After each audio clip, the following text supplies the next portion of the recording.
talking about more scary stuff. A man should probably be banned from doing this, but I'm going to go ahead and take a tack on it. And it's probably come up in your thoughts too, just like mine. This is how, talking about the initial story, how Jewishness and Christianity frame our beginnings and the fall and all that. How could a good God, a father, as it were, allow evil into his household? How could he allow a personal evil to cause his children to break trust with him and disobey and endure such terrible, horrible consequences? The whole world changed. The whole world was disrupted. The paradise was tragically spoiled. Why would a good God let that happen? And that is not answered in the story. Disturbingly so. Disturbingly so.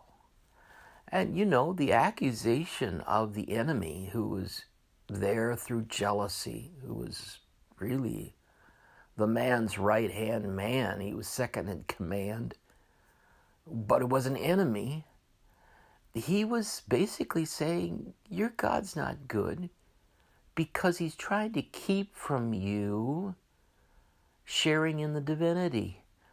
If you only knew this good and evil, then you would be like the gods, and you would share in their prerogatives, in their realm, and their glory, their dominion. And mankind had a dominion down here. They were the top dogs, and they were told they were the top dogs. But there was another realm, and that realm seemed attractive, and the way Satan presented it was, God's not good. He's holding out on you. He is, for whatever his motives are, he's not really letting you have the best of the best. And so that doubt, those seeds of doubt about his goodness, led to the first disobedience. Well, you say God's punishments was too severe, and that's another topic. But nonetheless, if you're to step outside the story and think of it as if you'd never heard of it, and listen to it and ponder it, in a very real way, God's on trial. Not the human children. Because we're told very early on that God sets in motion a plan to rescue them and to reacquire their heart's trust. But in the meantime, God's on trial. God's on trial because the storyline does not address any of these questions. And it kind of leaves you hanging. Is God really good? Christian, Jewish thinkers from time immemorial have wrestled with these problems. The ordinary man wrestles with these problems. And why did God initially allow evil in the world? Why didn't he could have. He foresaw it. He knew it. He could have surely done something. Why didn't he do something? And there's various tacks on that. One of them is maturationally.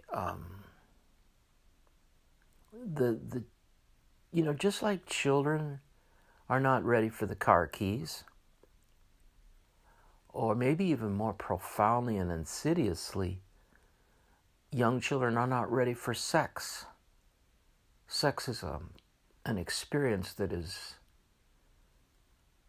not just a physical pleasure, it's meant to be a bonding of human beings. And it's something that children do not have maturationally the faculty for. And so if they experience sex before their maturity, it can really, they're just not ready for it, and it can hurt them. It can really hurt them. So typically, societies of all kinds have protected children from premature experiences of sexual experience, and they've safeguarded it in different ways and in different rituals. Well, maturationally, maybe God was holding back. Maybe he was not letting them take of the tree of the knowledge of good and evil and of the tree of life till they had some proved experience, till they were formed, till they were till they could be trusted and were trustworthy to themselves. I think that's the reason. And I think that is the challenge to mankind and to us individually and personally through the centuries is, are we trustworthy? Are we maturationally, are we just self-centered infants? Or have we learned to trust our Father? And that has a big impact on how we operate our lives and the choices we make. So, what am I saying in all this? God's on trial. God's on trial in the story. And apparently, I know this is a different way of framing the story, but he comes to his creation, and they pass judgment, and he's executed.